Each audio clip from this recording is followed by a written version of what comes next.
Open your mind and breathe in the chi. Breathe out the cha. Let go of the stress and worry, and you'll go far. Good evening, and welcome to The Way of Conscious Mindfulness, a weekly podcast and YouTube show discussing spirituality and science, balancing health and well-being with mind, body, and spirit, with a Daoist twist. Somebody, are you watching it? I can hear feedback. Yeah, I just. If you put it on silent. Yep, I did. Okay, with a Daoist twist. What does the Tao mean? The Tao means the way, the balance, the path. So we are not the normal talk show, surprise, surprise. Each week we have a different subject or guest. This week we have a very awesome guest. And our aim is to have an open discussion, helping us all find new skills, new ways, new techniques to balance our very own personal Tao. Now, at this moment in time, the only co-host is me. Robbie may be about later. The wonderful Robbie McKenzie, he may appear at some point, and so may Agent 35, aka Marilyn Devonish.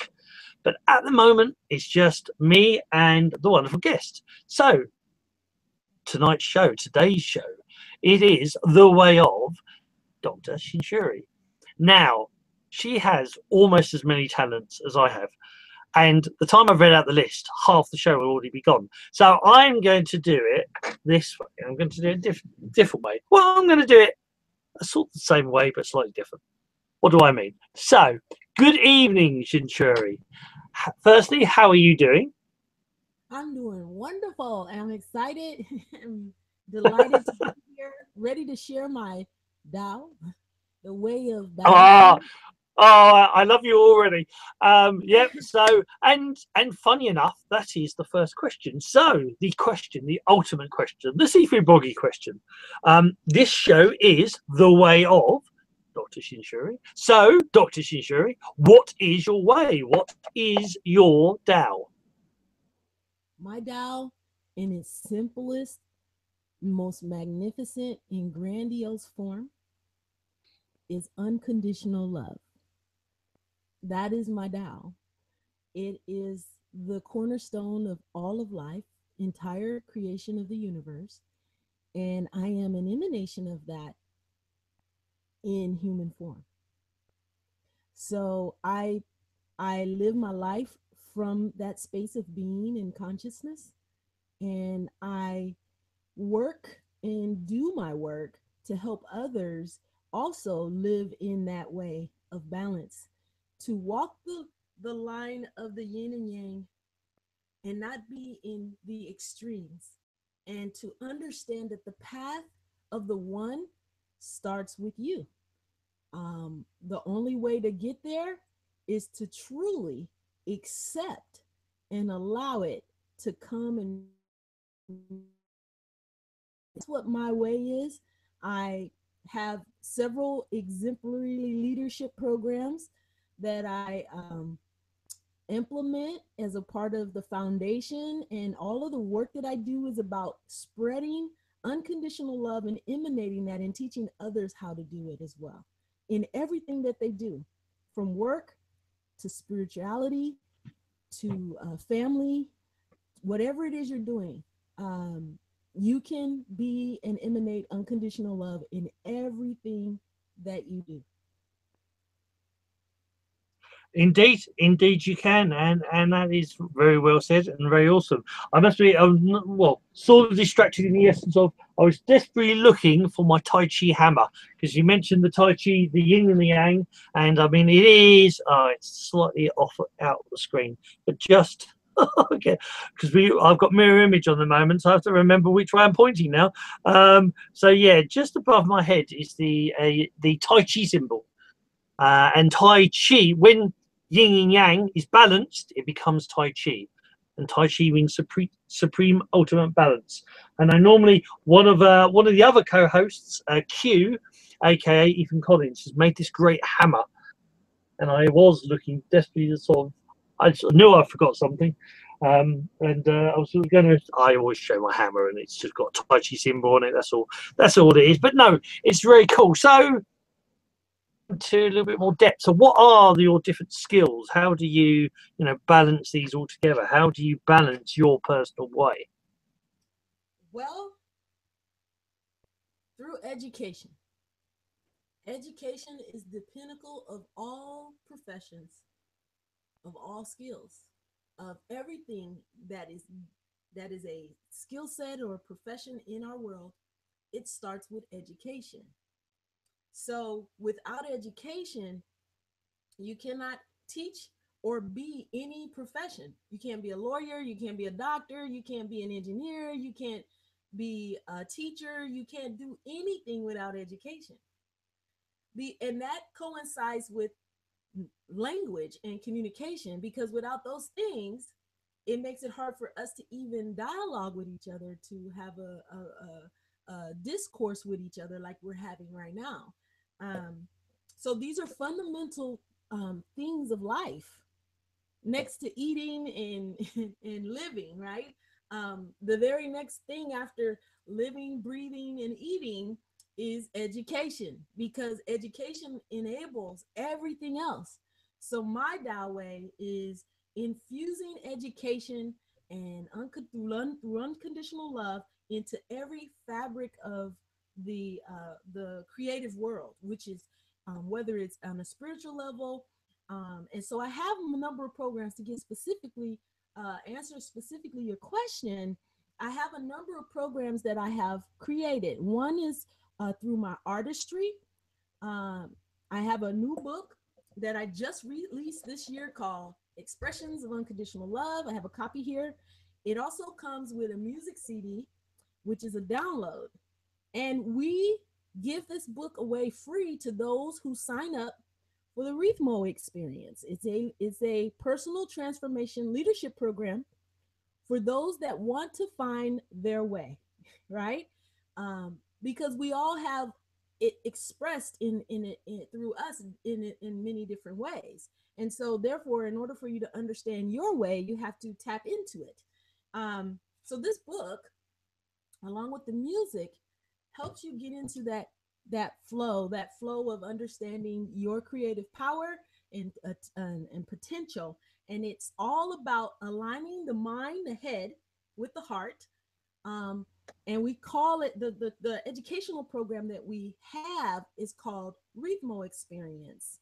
And it's a journey, it's a practice, and it allows everyone to who wants to tap into this experience of life.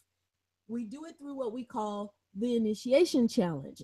It's a challenge to open your heart, to open your heart through the alignment and balancing of the mind and the intuitive chakras, the mystic chakras, along with your heart chakras, so that everything becomes centered, aligned, and balanced. So it's about aligning in that particular program. And we take trips to the different chakra locations around the planet. We take small groups of people who want to go on the excursion, who want to be a part of the experience, can actually do so by tapping into and being a part of the Rhythmo experience. It's a journey, and it is a journey for each person, and everyone that comes to that journey comes with their own expectations, their own passions, their own desires. So that's one of the programs that we have.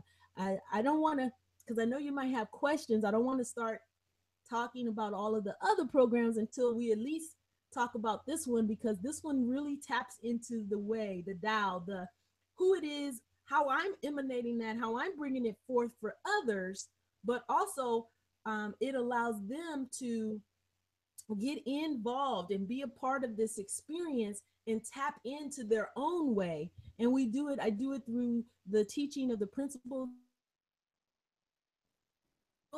as future angels. These are not principles that are new. These are things that we have all known. You already know a lot of it. But what I do is I bring it into a socialized experience that allows you to tap into it through the regular intercourse and activities in your daily living. So in essence, it's a practice to move you into a space of consciousness where you can actually live in meditation. So you're walking, breathing, everything you do is about being constantly in meditation, and not in your mind consciousness, and allowing your mind to run amok, right? So mm, we want to get ourselves out of that and become still enough that we can receive the clear messages that comes from the cosmos, from the highest elevation of intelligence, coming down through us, channeling through us. And that's what it's.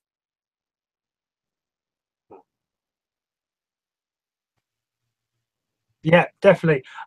Yeah, there's so much there already. Yeah, so yeah, I'll sort of go backwards. So yeah, that very much about, say, learning about daily meditation, about making everything a meditation, is very much a Shaolin way for the Chinese Shaolin monks, Shan Buddhists. It's very much the samurai way. It's very much the Daoist way. This thing of, in Taoism, in Eastern philosophy, they talk about monkey mind, which is ego, on one shoulder, and Buddhist thought, or Taoist, Buddhist mind or Taoist thought on the other shoulder, like your angel, or the devil and the angel. And the whole point is that, firstly, these are both you. That voice that, go watch TV, don't get up and do stuff, or, that looks too hard, do something easier. That mind, that voice that tries to distract you is part of you. It is a weird Sifu. It is a weird teacher, in the essence of, it's trying to teach you by distracting you.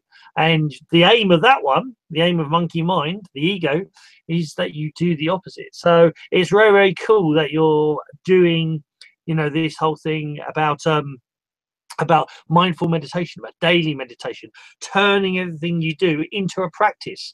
Very much a Taoist concept, or idea about everything is a meditation. And meditation doesn't have to be sitting there going om.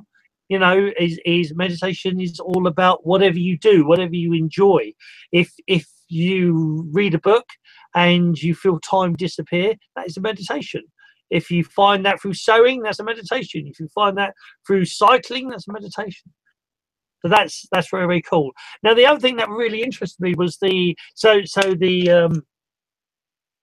foundation. Yeah, so very much about mind and spirit. Now, the interesting thing, Taoist, everything's three ones. So it's mind, body, and spirit, and you actually are doing that without actually saying it. So what I mean by that is this of going, actually traveling to different places. That's a physical action. So you're actually traveling to the different chakras of is it the whole planet or just America, or The whole planet. We take trips to all of the different gateways. There's the chakra center locations, there's the gateways, there's the ley lines, and then there's also the planetary blue zones, yeah, which have different energy levels. yeah, And every continent and every country has some emanating energy from Mother Earth. um, you just have to understand the energy at that location, because you can leverage the power of the energy at a specific planetary location, such as Mount Shasta, which is chakra 1, versus Mount Kalias, which is in Tibet, which is chakra 7. mm, You can leverage the power of the energies in those locations to help you get aligned and balanced. You can accelerate the journey, the process that it takes to actually traverse and get all of your chakras in your body aligned, centered, and balanced, so that you can live in that emanating state. And you are absolutely correct. I do not. One of the things that I know that keeps people divided is the nuances in words and in language. It can divide people. Some people like the word God, some don't. Some don't like to even talk about spirituality in the workplace. And so what I have done is I have created a way of being called unconditional love that allows us to emanate and be it without pointing at it. You don't have to point at the thing that you're talking about, because what happens is people get too busy looking at your finger and what you're pointing at. Bruce Lee's saying. They get too busy looking at what you're pointing at, or looking at you pointing, instead of focusing on what you were trying to say conceptually or allow them to experience. So rather than talk about it, I just take people on journeys. I take people on trips. I take people somewhere where they can experience it for themselves, because at the end of the day, it doesn't matter how I see it and perceive it. It all matters about how you see it and perceive it, because the way it appears to you is going to favor your belief system and everything that you bring with you to that experience. And the way that I was raised in my culture, I may receive that same information and be in that experience and see it and perceive it quite differently from you. But that doesn't mean that the wisdom and the knowledge of the experience isn't the same in some way. It just means that your interpretation of what you're experiencing is different based on the lens that you have. And we all have lens. And those lens change our perceptions based on a specific time, a part of the year, what culture we come from, what belief system we have. All of those things affect us. And I'm just being mindful of that by saying, I'm not going to point at it. I'm not going to call it anything. I'm just going to say, come experience and journey with me, own intelligence and your own knowledge and capability into an expression of unconditional love and oneness. And when you experience it for yourself, you can label it whatever you want to label it.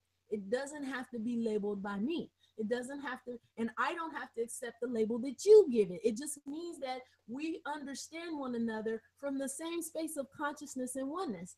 And I can call it whatever I want to call it, and you can call it whatever you want to call it.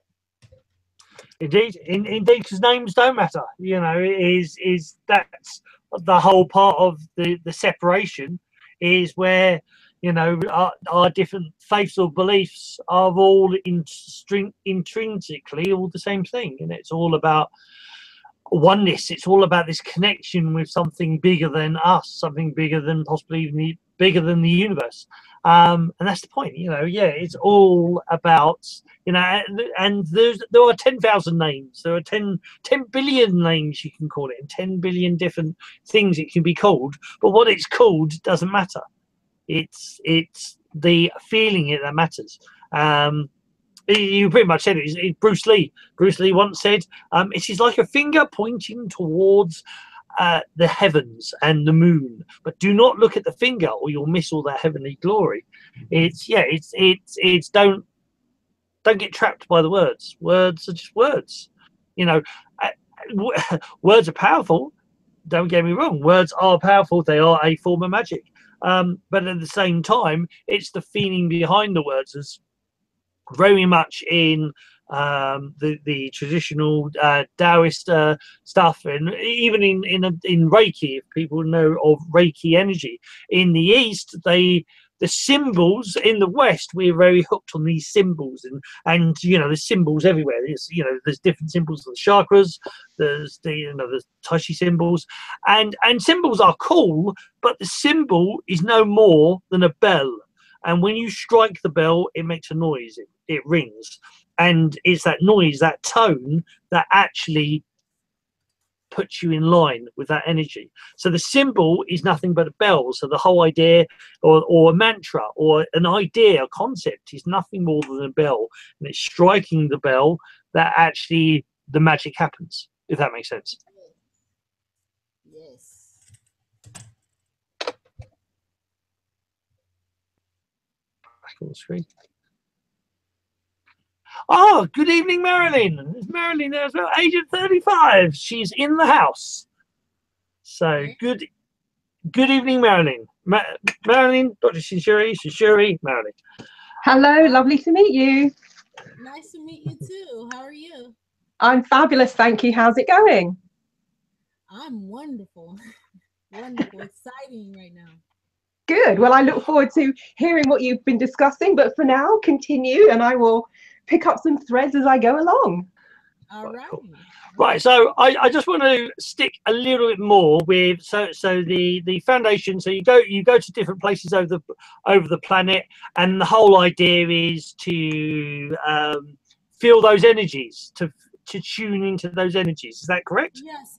Yes. So what we do is we take many excursions to different planetary locations or chakra centers. Primarily, we choose chakra centers of the earth to go to because they emanate a certain type of radiant energy. Just like in our bodies, we have our chakra systems. Well, each of the countries on the planet that has a chakra location emanates that with that same energy. So if you want to align in your root chakra, you would go to Mount Shasta. If you want to align in your sacral chakra, you would go to um, Lake Titicaca in Peru. So you would, you can go to any of these locations and it will help you to start to align that major chakra center in your body by tapping into the energies there. And because you're on a journey with others who are also on that journey, each of you may be at different levels of chakra imbalance. And therefore, you may be going because you need to open your heart chakra more, or you may be going because you need to have more of your throat chakra expression come out. The energies being there and interfacing with others allows you to get through those challenges, those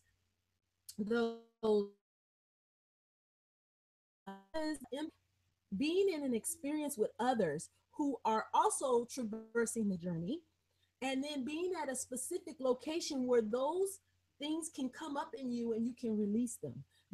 That dynamic interactive experience is what's going to allow you to start to emanate and be and transform your life and yourself into an expression of unconditional love. So you can move, breathe, talk, walk, and do everything that will allow you to live in your divine flow or whatever you're here to do. We do that by going on the trips to different locations around the planet each year. We take a small group, but what we do is we have them participate in our fellowship community online, and they get, like I said, a copy of my new book and CD, which is called. As a part of the experience, they go on the trip and they use the divination tools to help get themselves aligned and balanced to their way, to the way that they need to manifest what it is they were meant to do, and to get back in alignment with that vision and that cosmic mission for why they even were born. So it's actually a leadership experience. It's a transformational experience, and I definitely don't point at it. I just give them the experience and I allow them to experience it for themselves, and then they come to their own understanding of what that is for themselves. So that experience is done. Right now we're recruiting more individuals to go on the next trip, which we're planning to go to Bali. And we also are looking for more Daoists, those who are already in alignment with their way, and they want to also lead a group of people so they could get certified with SHINSHUR Foundation, and SHINSHUR Foundation will pay them to travel the world and take people on these trips to experience Rhythmo. Rhythmo is an experience. It stands for recitation, intonation, tantra, mantra, and oneness. And it's an expression. It means the rhythm of life. To get into the flow, to get into the rhythm of life in your own way of being. And so how that manifests for you can come in different ways, and it doesn't have to look the same way that it manifests for me. And so the Rhythmo experience is a very powerful personal transformation, healing, and intonation practice. And so it gets in with the sound, it gets in with the mudras, it gets in with the alignment of the chakra energies, and we teach all of the principles as a part of going on the trip.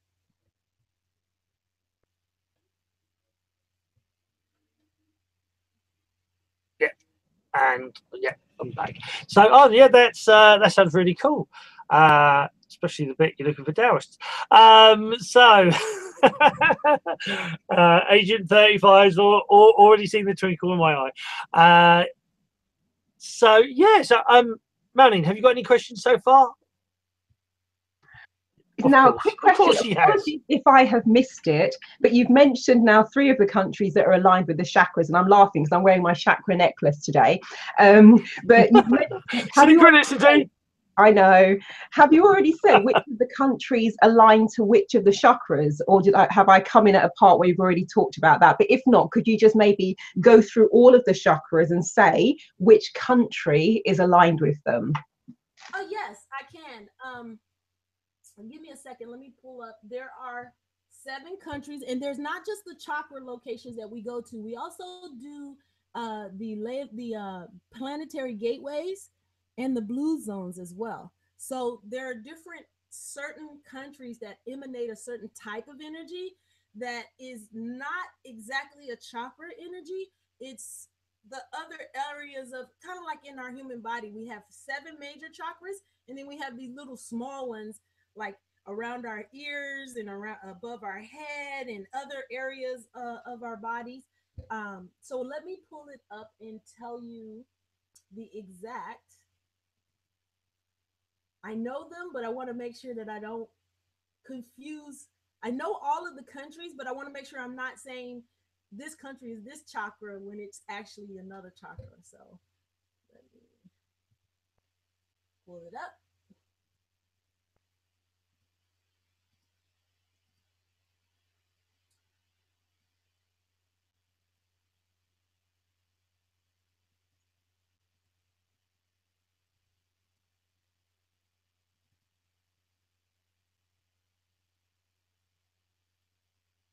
Okay. So the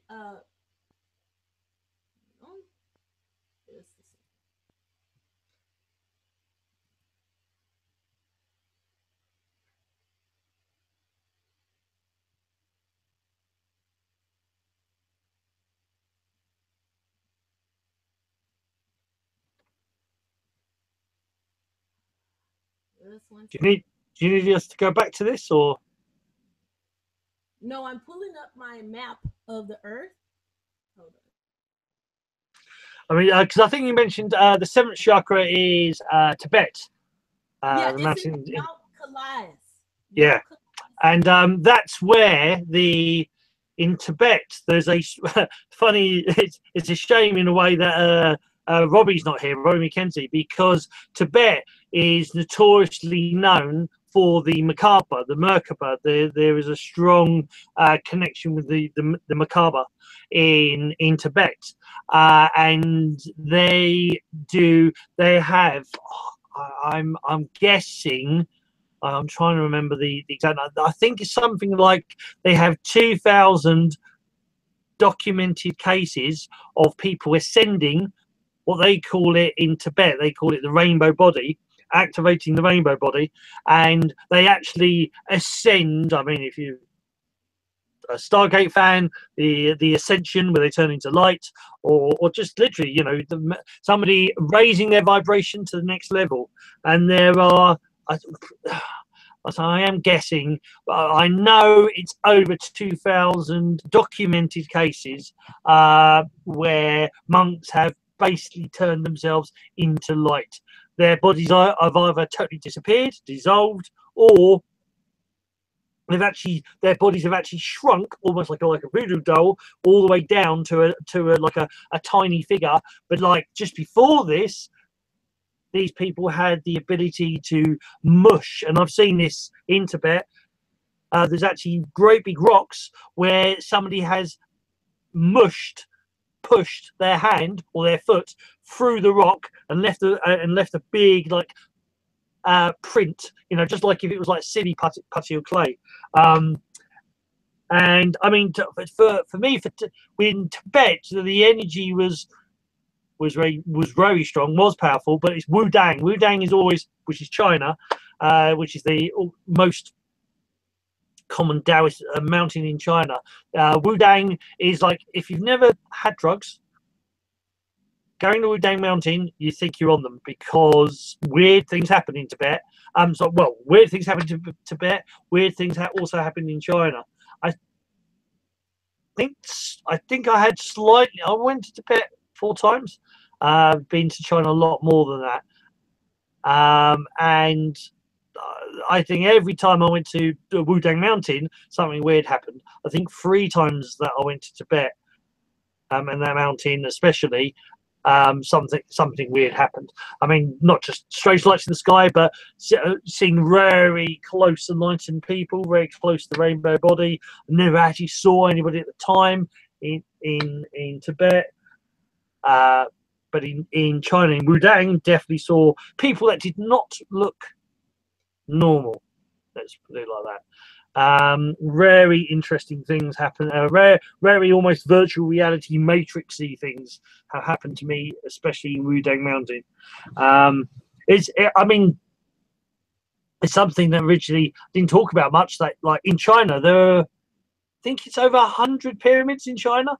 Everything from the Giza style pyramids to the Mayan. Now, there's a show I was actually watching, Gaia TV. Little plug. Anybody that's never looked online, Gaia TV originally started as a yoga channel, but it's got some of the top. It basically, if you've ever watched, say, like Ancient Aliens, well, the programs they have is like ancient. It makes Ancient Aliens look like a kiddie program. They are less restricted about what they can say and do. And I was watching one of them, and it was about ancient cultures. And I didn't realize that there's actually over 100 pyramids in Egypt. Everybody sees the 3 main ones, but do not realize there's actually over 100. I think it was 126, but I'm sort of guessing. I know it's over 100, but there's loads in Egypt. And this irony is that we, went to China, and again, there's all these pyramids in China, but most of them are covered in earth. And farmers actually forced farmers to farm on them because they didn't want the West to know about these pyramids. Right, have you got the information now? Yes. Now I rambled. Cool. Okay, so the journey has 6. There's 6 steps to super consciousness in this practice. So it's a journey, a practice, and an experience. And through that, you could go to chakra 1, which is Mount Shasta, which is in Mount Shasta, California, here where I'm at. So right here in California, Mount Shasta is chakra 1. You have chakra 2, which is in Peru. It is Lake Titicaca. So if you go down through the Amazon basin and get to Lake Titicaca near the country of Bolivia, it's right between Peru and Bolivia. Lake Titicaca has a group of Quechua Indians that live on the lake. They live actually on the lake. Like they build houses on the lake. The houses float on the lake. That is a sacred chakra location in Peru. The 3rd chakra is Ayers Rock, or Olga's Calcuchut in Australia. Is tree. Chakra 4 is Glastonbury and Shaftesbury in England. And so you have the chakra 4, which is your heart chakra, is in England actually. And then chakra 5 is the Great Pyramid of Giza, the Mount of Olives in Jerusalem. So it's kind of big. It's across multiple countries. So it's not just in Egypt. It also gets into Jerusalem as well. So that's chakra 5, your throat chakra. Yeah, there's a very special reason for that, but we can get back to that. Yeah. That I know. Yeah. Yeah, and then chakra 6 is a transient chakra. It doesn't sit anywhere static on the planet. It actually moves. So the reason why we chose Bali is because Bali is going to is a seat of Gateway 13, and it has a seat of of energy that allows whatever you come there with an intention, it allows for that intention to be magnified when you go there. So we're using Bali as our chakra 6 in our first excursion. And then chakra 7 is in Mount Kailas in Tibet. And it's in the Middle East, or past the Middle East, in Asia area. But you have those 7 chakras, which represent the 7 chakras in the human body. So Mother Earth has its own emanating energy of those chakras.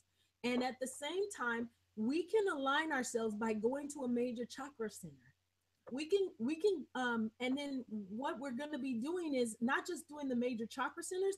Those are our first excursions, but we plan to go to some of the gateways that are in different countries, and we also plan to go to some of the blue zones. And the blue zones have been earmarked as fountains of youth, right? They are locations on the planet where you can enhance your happiness, and you can enhance the length of time of living on the planet and stuff. So there are natural ways to extend that youthful looking, revitalizing stamina in ourselves, and that is done through meditation and prayer. Meditation and prayer and having a genuine open heart actually reduces the aging phenomenon. I don't know if most people don't probably realize that, but when you get into a balanced, generous state of consciousness and a compassionate way of being, you actually slow down the aging process for yourself. Indeed, indeed. Yeah. Well, most people don't think I'm 47. I'm 47 years old, but it's known to be in Daoism that they call internal alchemy. So the whole internal alchemy is on the low level, that you extend your life, and the ultimate goal in Taoism is to become immortal. There's 2 forms of immortality. There's immortality where basically, well, technically you are already immortal. You have been here since the dawn of time, you just don't remember. And so the first level of immortality is actually waking up, so you remember all your past lives, and you then therefore understand, your future journey. And the other form of immortality is that you actually stay in or you pick a form that you choose, you want, and you stay in that form for eternity if you choose. So I'd like to kind of answer her question. She had a question about the chakras, but I also wanted to show her, and you as well, how the chakras align with each other. That when we go on the trip to these journey, what actually takes place as a part of the experience that you go on, so you can see what I was talking about. So if you don't mind, I would like to share my screen, if you don't mind. No, go ahead. That's cool. Okay. Just give me hopefully you know how to do it. Yes. So what I'm gonna do is I'm gonna share my screen. Just give me a second. I know you showed me last night. I go over here to the side where there are the side. There's a little green box, little green screen. There we go. I see it. So I'm gonna share my screen. Let me know when you can see my screen. Yep, we can see it.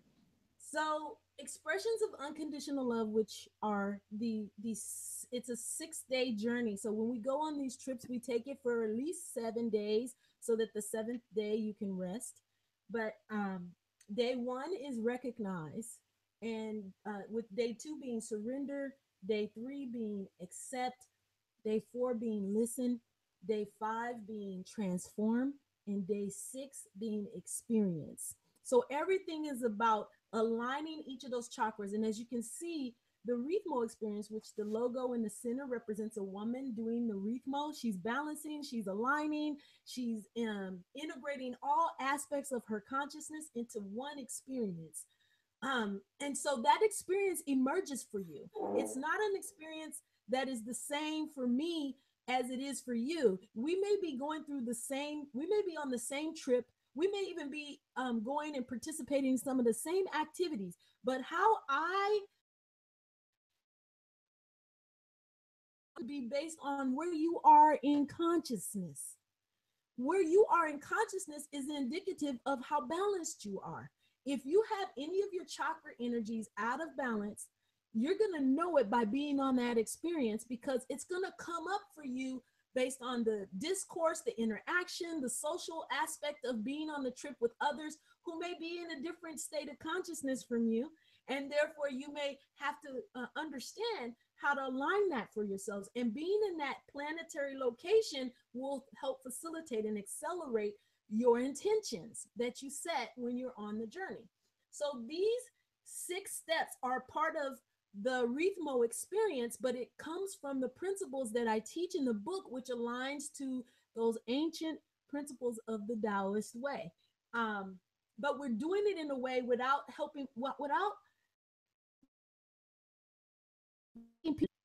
it's I have to be proselytized into this way of thinking. It's just a way of being for yourself that you can come in alignment with what that is. So let me help you also see that these 6 chakras represents the star of what some people call the Star of David or the Merkaba star. So you have each of those 6 with the 7th being right in the center. And the 7th chakra sits right in the center of the star. And it's actually an amalgamation of all the chakra energies coming together to create that balance of walking the path of the one and being in alignment and in that state. So we have, chakra 1, 2, and you're lining it to that sacred geometry of who we are and what emanates from our Merkaba centers. And ultimately, the idea is to get to this state of balance where all your chakra centers are aligned, balanced, and you can then now begin to radiate and be in your divine flow, whatever you want to call it. It's your way of being. It is your way of living and manifesting in the world what you were intended to do. So the whole idea is to get you from this discombobulated, unbalanced state to a balanced state. And we do that by teaching people the 5 elements of life, which is fire, air, ether, earth, and water. And so we teach all of these principles, and we show them that your body is the living life force of deity. It is emanating, manifesting through you. You don't have to wait for anything. If you're not understanding the power of this creative life form that you are and what you are here to do, you're limiting your potential. You're limiting your capability by not understanding how the elements come into play, how your chakra energies come into play, how your consciousness in your disposition in consciousness, what I like to call ego consciousness, is based on where you are in that alignment process. So if your chakra is like, I think I show, let me go here. Oh, this is talking about the assignments for week 1. But there are I'm going to pull up another surrender. So this is about aligning. So in this one is where I show that you can align your chakras. So essentially, you could be like this when you go on the trip. You could have your consciousness so disoriented that your chakra energies are not only misaligned, but they're out of balance too. So as you can see here, you can have your root chakra overly magnified compared to your heart chakra and your mystic chakra. All of them need to be the same magnitude, and they all need to be in alignment for you to be completely centered and balanced.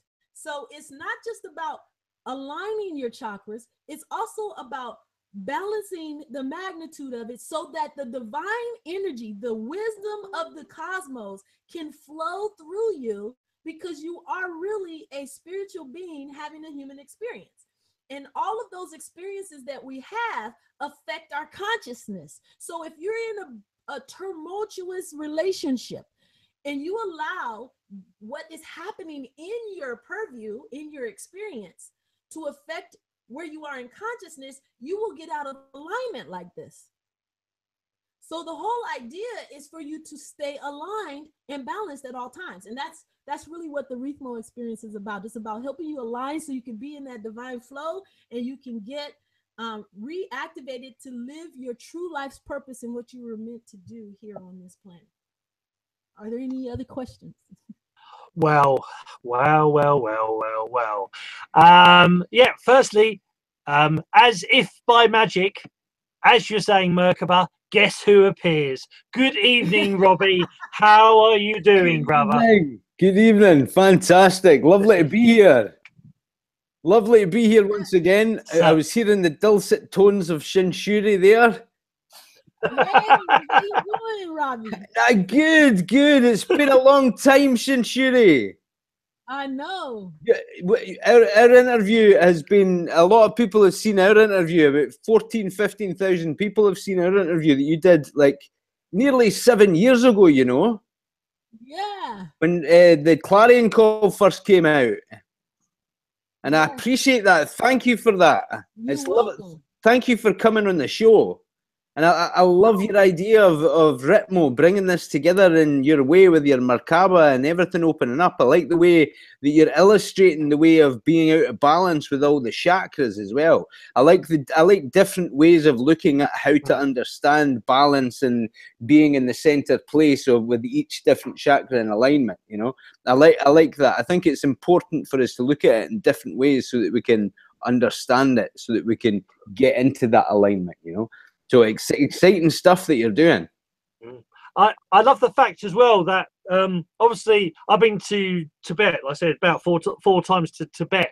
And the big thing in Tibet, and there's a lot of Tibetans in China as well, but big thing about Tibet, they always talk about the rainbow body. So very much about the rainbow body, the ascension is basically activated ascension, the whole what the golden race, as it's, some say the golden age, but the translations I've heard is actually golden race, is that we're all, you know, most of us will in stages ascend. But in Tibet, they were, which is, you know, the seventh chakra, is very much out of the planet, is very much about the rainbow body. Now, what I liked, SHINSHUR, about your diagram with the Merkaba is you see the six chakras, the seventh in the middle, and suddenly it looks more like a rainbow.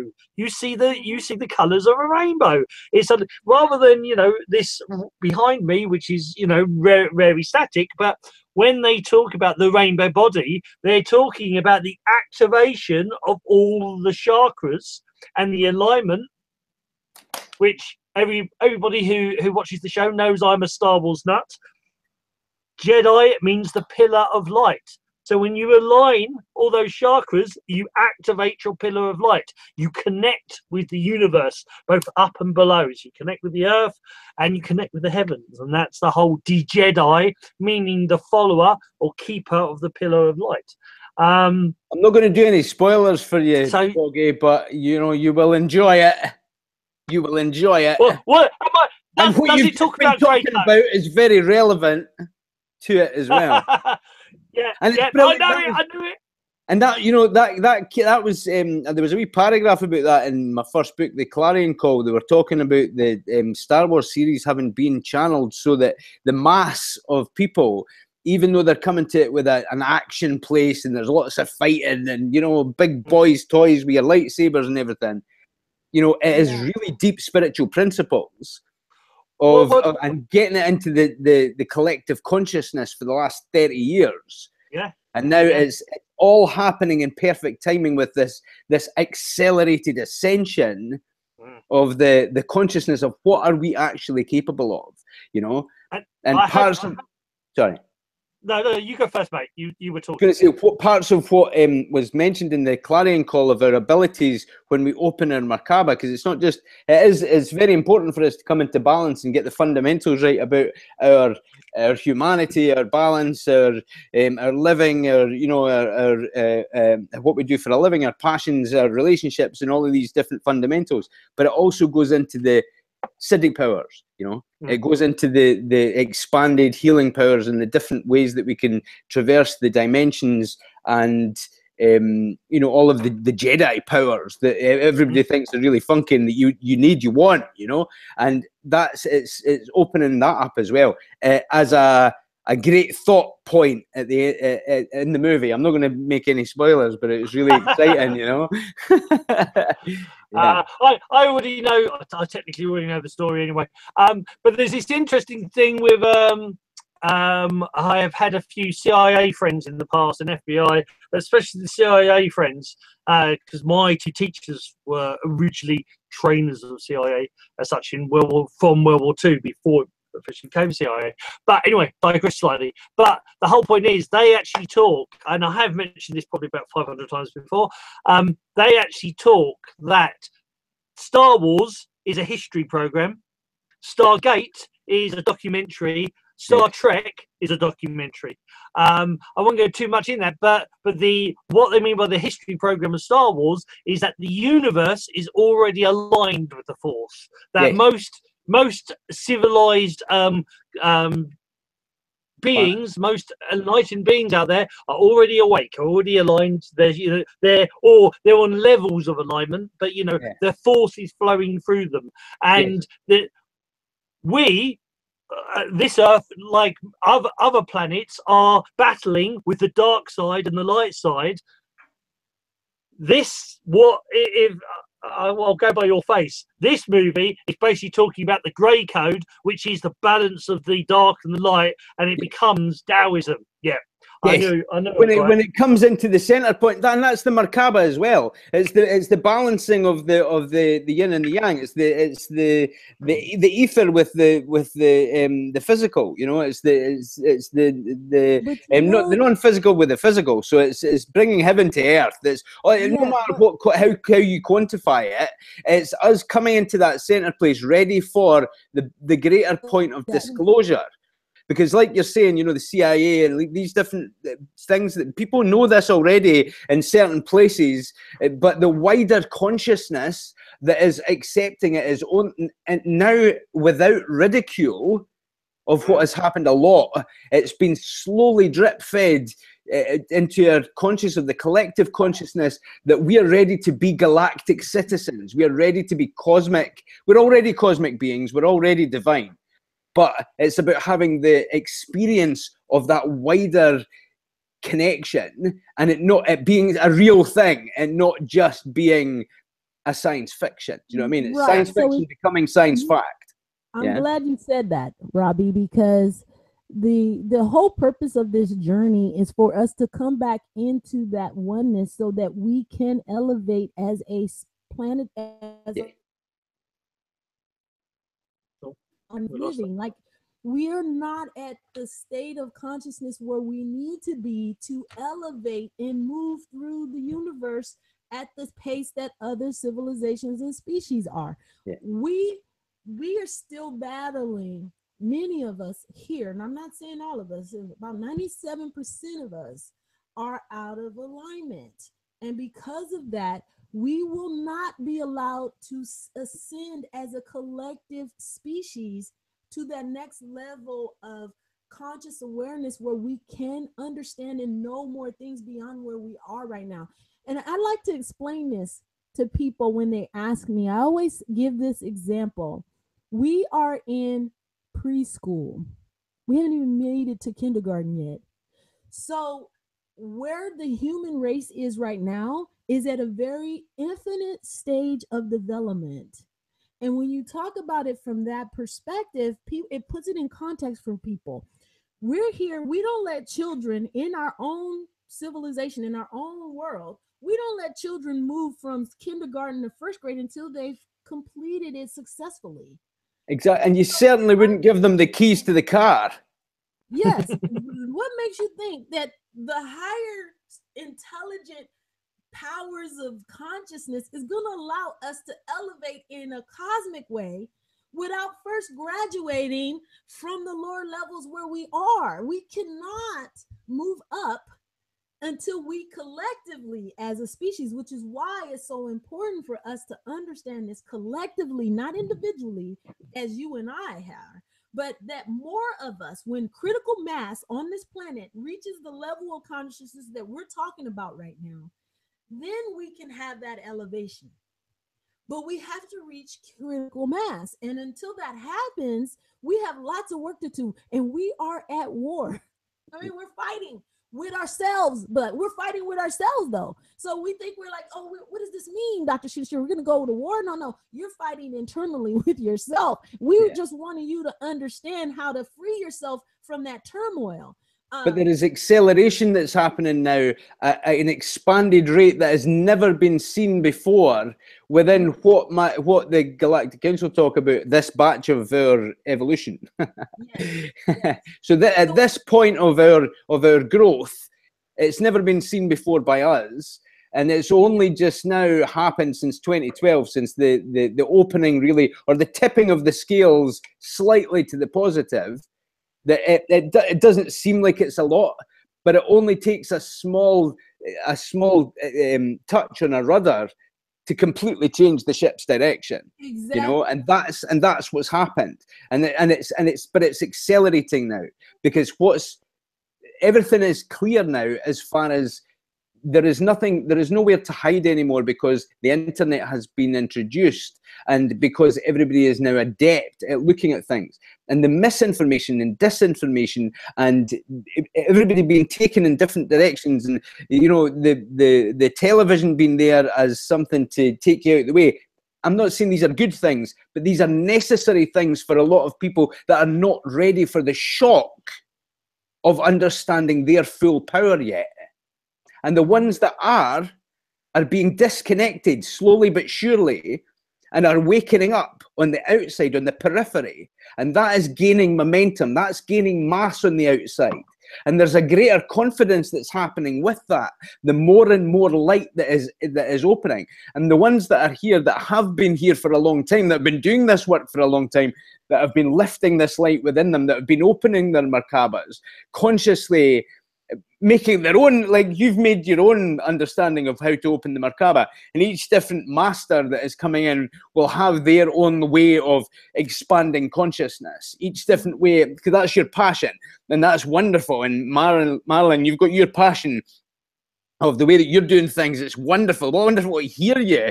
You know, you're just expanding the light, and when you hear, and Boggie, when you hear you know, just talking from your own perspective, your own fun, and what lights you up about it, that's the energy, because it's not the energy of, like you said, SHINSHUR, about proselytizing. It's not about any individual doctrine or dogma or, you know, you need to follow my way. It's about the energy that is centered within all of these different, this is 4 beings that are talking, but we're just one being that is proliferating the same thing of ascension, and it's the energy of ascension that expands. It's not just the words, it's the energy, it's the love, it's the expansion of passion, it's the utter joy that you have of expressing the excitement of this thing that you've found out, and you sharing it with other people, you know. And I think that's wonderful what you're doing, you know. So and I've got to say, Robbie, as one being, we're damn good looking. We're mighty fine.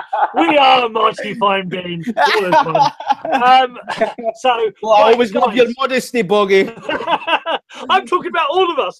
But anyway, I digress. So, guys, what I want to do is, beings of God. well, we are what we are. But yeah, it's all about. It doesn't matter. I'll quickly say this now. You know, the Tao, you know, I use that word, but it means the way.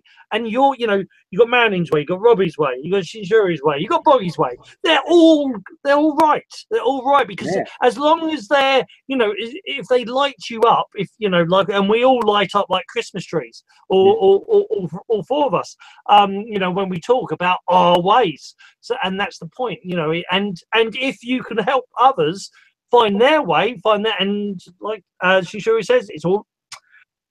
I forgot a mirror image now. It's that way. It's all about the alignment. It's all about alignment. It's all about alignment.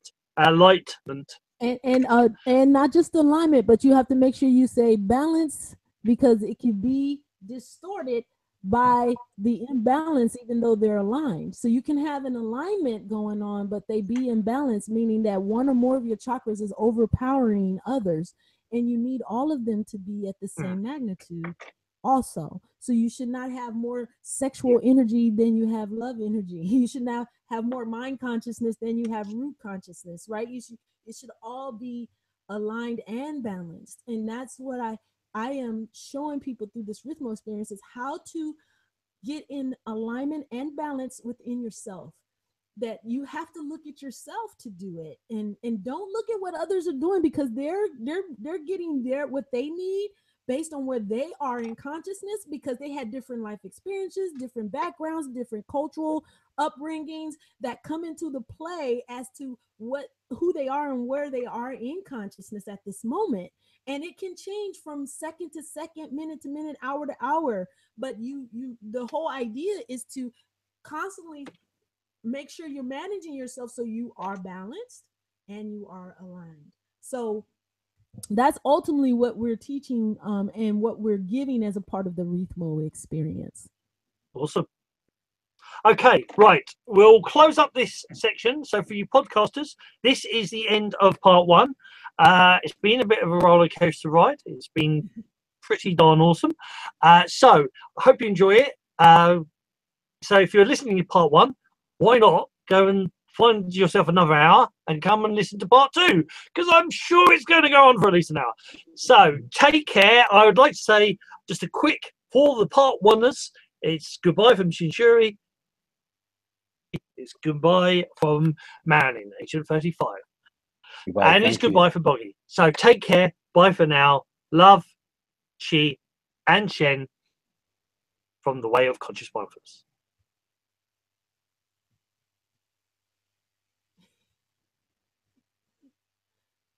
Okay, that's the end of part one. We're still live, I know, but that will be, I'll cut that off at that point, and then I'll start part two in a second. So if anybody needs to get any water or take a breath, we do so. Otherwise, we'll start in about a minute. Let me see if I can find where have I put my I found my hammer. I knew my hammer was somewhere. So because SHINSHUR was talking about yin and yang earlier, and it's like, oh, there's my hammer. Anyway, right. So okay, if we're all ready, we'll kick back in, and Marilyn and Robbie. As you can see, me and SHINSHUR, we found a new gadget on the that's why our names are up in lights on the side. There's a new. I'll teach you guys later. There's a little thing called Hangout Toolbox, and it allows you to write up your name and stick your details on there if you want. I was actually wondering how you'd done that, and I was clicking a few of the buttons. Like, where is that?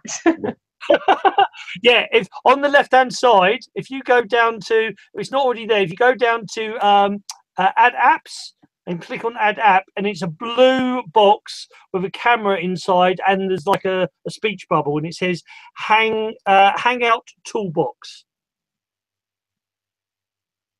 And it's pretty straightforward. Is when you click on it, it comes up on the right hand side, and what this is called, I think it's called the third line or the lower third or something, and you can turn it on, and it instantly will actually put up. It should.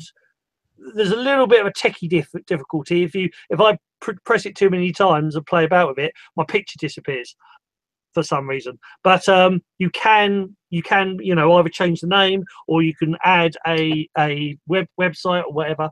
So, but anyway, this is digression. So let's get back to the show. So we'll get back in. I'm going to do that little trick again that I did earlier.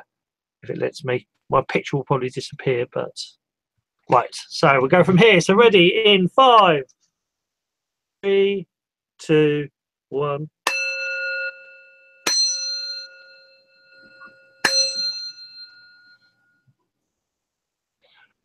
Hi, and welcome back to The Way of Conscious Mindfulness and The Way of Dr. SHINSHUR, Part 2. So, let's cancel that. That's my actual brother. rather than one of my many other brothers. And I can see Robbie's already figured it out.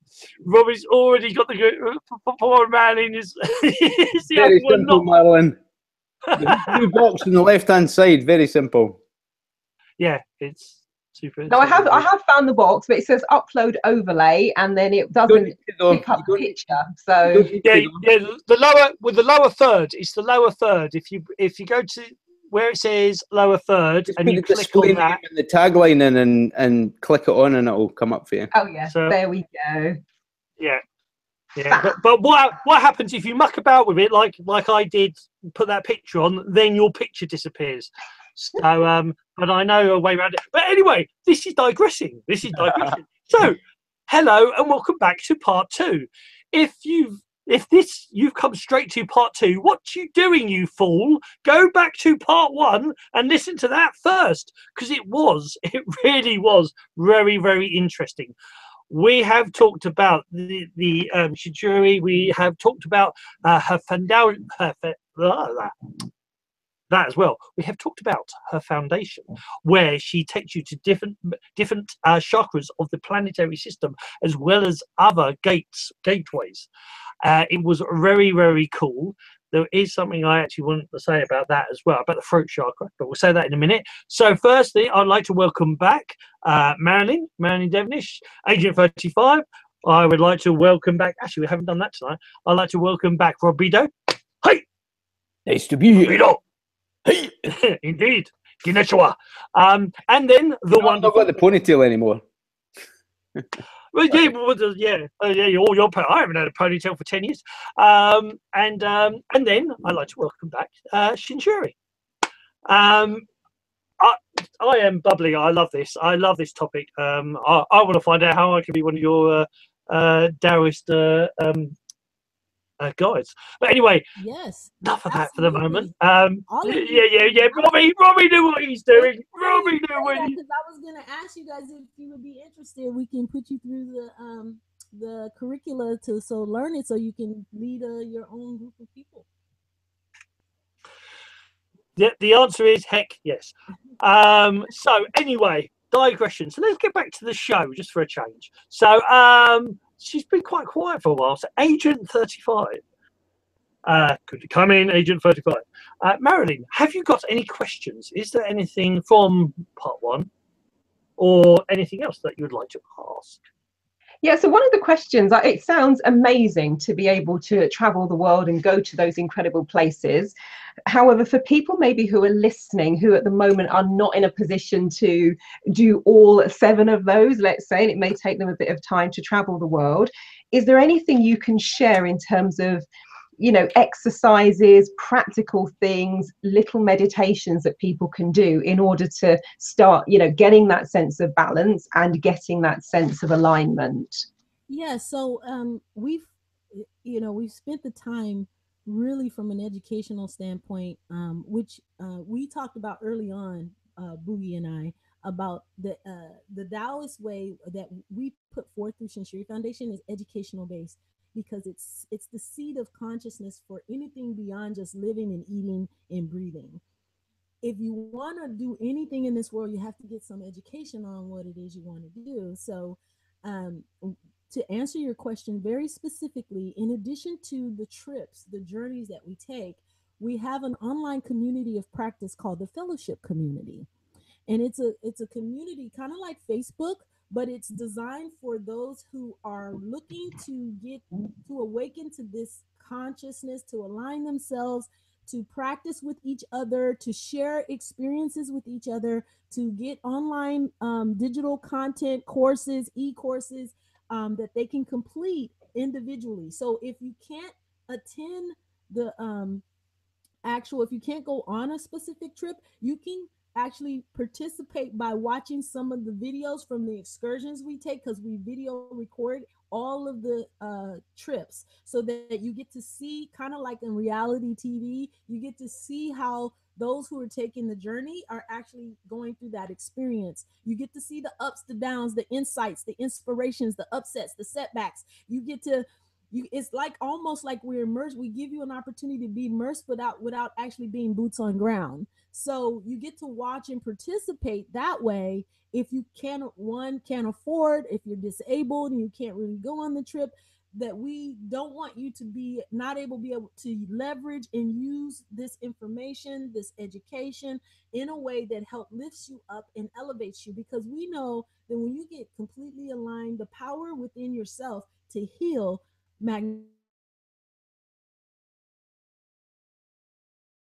if you are and just prove your overall well-being of life, this experience is definitely a way to do it. And being a part of the community of practice online allows you access to those things so that you don't have to feel like you're being left out or you can't be a part of the experience. Wonderful, that's amazing. And just a little question, while we're talking about the world and countries, a country that I have loved in terms of visiting it and feeling the energy of it is Hawaii. And it doesn't feature in any of your 7, but have you had any experience with Hawaii? If not, fine, let's move along. And if so, what would you say about the energy of it and how it maybe fits into what you're talking about here?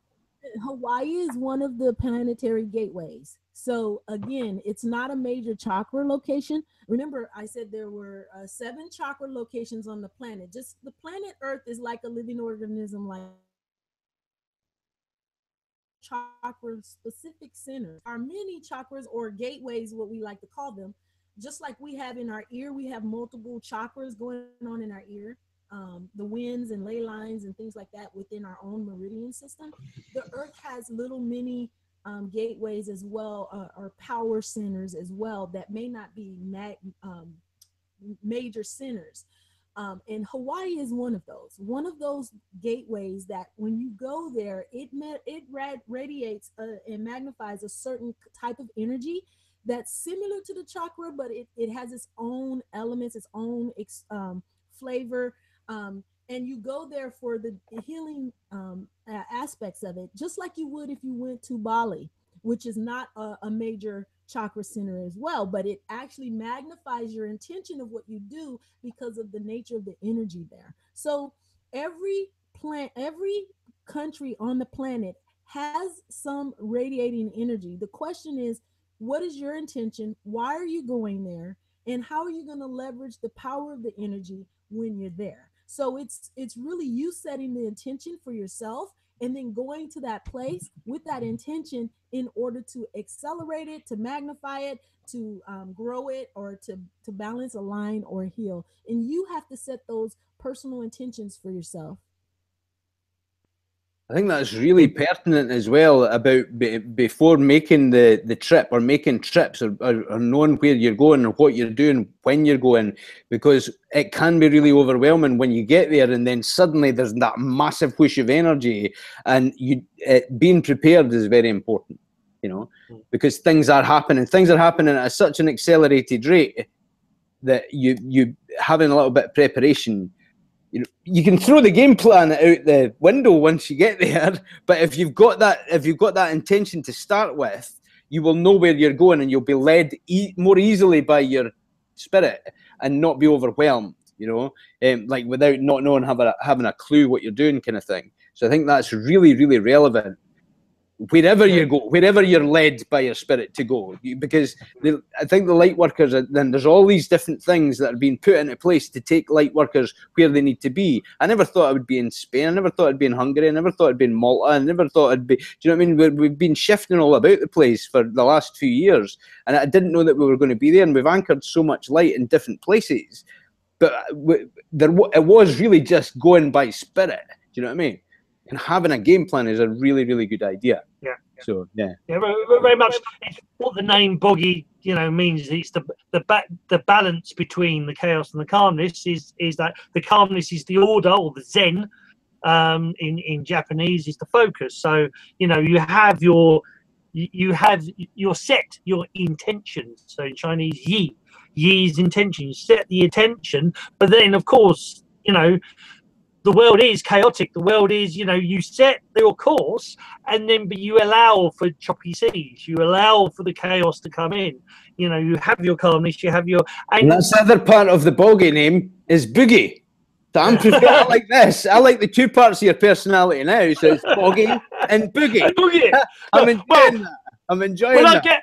When I get on my roller skates or my ice skates, then I'm boogieing. Don't worry, I boogie the night away. Well, unless I start doing Tai Chi on the ice, then I'm doing something else. Yes, there's Boggie, Boogie, Bogey. You can call me Bogey, but I'm not green and I'm not from your nose. So, let's moving on. Indeed. Yeah, careful, I got a hammer and a couple of lightsabers. I'm regretting making my banner green now. Right, okay. Yeah. Well, you had to go to the heart chakra. But that brings me back. I just wanted to quickly say there's an interesting thing, energy-wise, with chakras. There's been certain practitioners. There's a guy who wrote a book called Adam. I don't know if you ever read the book. There's an energy healer called Adam. He only called himself Adam. It was like his pseudonym. But he talks about, and my teachers always talked about, that the chakra, the main chakras are, well, the chakra means lotus flower. It's a vortex. It's a cauldron of energy. Except the throat chakra, actually, it always appeared to me, and this is what made my Sifu smile. And then it's only this bloke Adam and a couple of other people that actually said it. So I've always seen like three baby chakras, three chakras. Now, because the throat chakra is actually of Egypt, it is rumored that the three pyramids are actually the alignment of those three chakras. That those three chakras are the visual, the audio, and the senses. And that's why there's three chakras, and that's why some people can actually see three vortexes or three chakras very closely aligned. But they are actually free, and in the essence is why they use the pyramid. Is what reverse again. Oh, there he is. So why in the blue chakra, which is the throat chakra, they use the sign of normally has a pyramid inside. I know it does also above as well, but the pyramid is supposed to be the alignment of the 3 points. These 3 points coming together. But it was just a little thing. So. I think, has anybody got any questions about what we talked about, or can we move forwards? Yeah, I would just say a little bit at the end there when you were talking about Adam. It talks in my the Galactic Council books about the Adam Kadmon body, part of the Kabbalistic system of, once you're aligned and once your chakras are open and once your energy is in such an alignment and in such a balance that the purest of the cosmic energy can come through you are embodying what they call the Adam Kadmon, which is the next stage of your expansion, or the next, the next peeling of the layer of the onion away, to revealing your more powerful self. And that's what they call it, the Adam Kadmon. Yeah, the first. First movement or first enlightenment. Yeah. Cool. Okay. Right. So Shinshuri. So I know you do this, but I know you also do other stuff as well. So what other things that make up your Dao, your personal way? What other things do you do? Okay, so there is a part of this beautiful exemplary leadership model of the Rithmo experience that helps you align and balance you. And it may even help you start to tap into your passion and what you were here to do, your life's purpose, what your craft is. But it doesn't necessarily help you manifest it. You may need some more education. You may need some other community support. And one way we do that is for those that actually participate in the journey, or even if you don't participate in the journey and you just want to get into what it is you were meant to do, you can also be a part of what we call our mentor leadership program. And that program is a business entrepreneur leadership program that allows more entrepreneurs, specifically social entrepreneurs, to allow their Tao to manifest through what they are meant to build or produce or create in the world.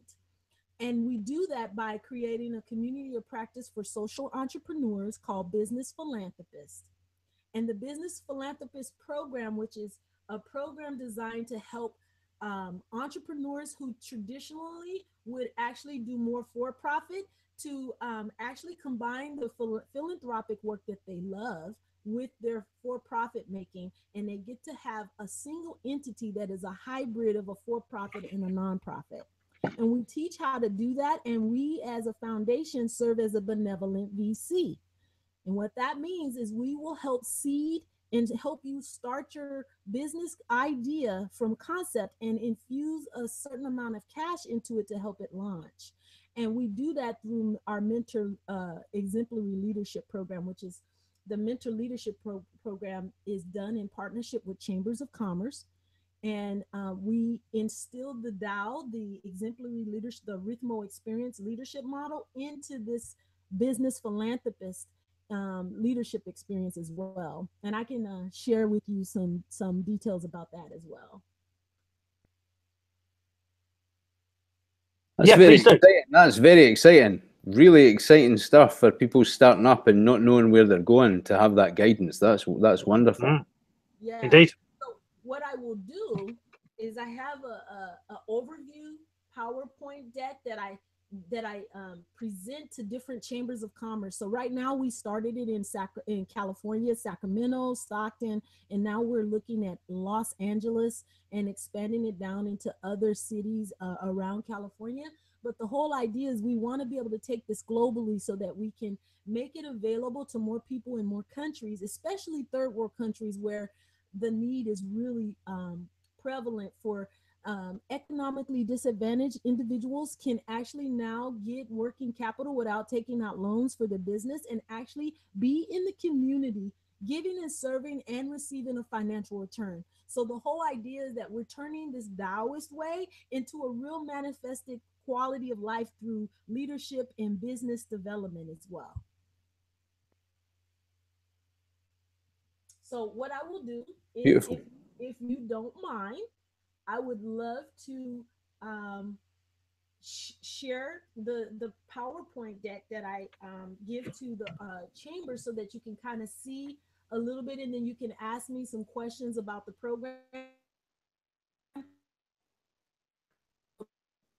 About 2 cohorts for our 3rd cohort. We just finished practice pitch sessions for entrepreneurs who've been selected to go on into phase 2 to launch their business so that they can pitch in front of angel investors, including the SHINSHUR Foundation, to get working capital and investment to launch their business concepts.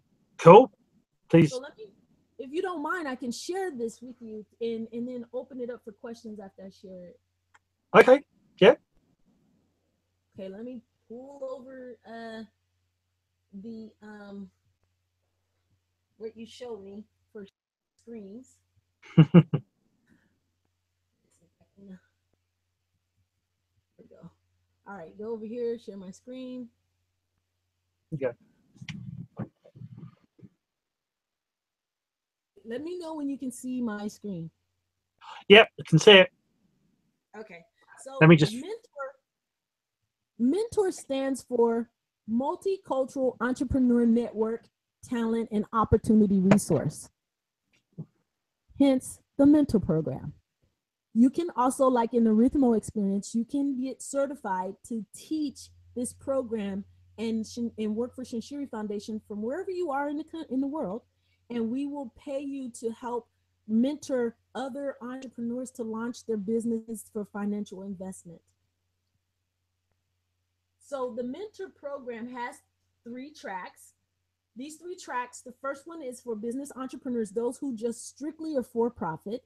And then track 2 is for those who are business philanthropists, those who want to have a hybrid. They want to do both for-profit and nonprofit, but they want to receive a financial return so they can sustain their nonprofit activities. So it's a sustainable model for hybrid organizations.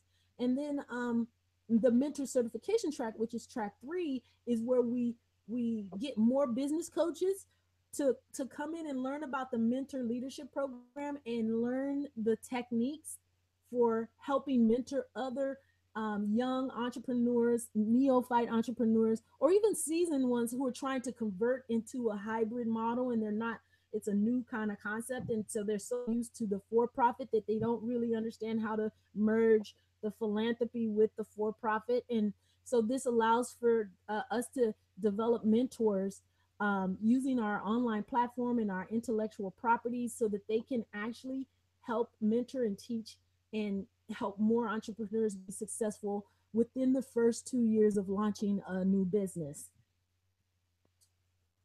Cool.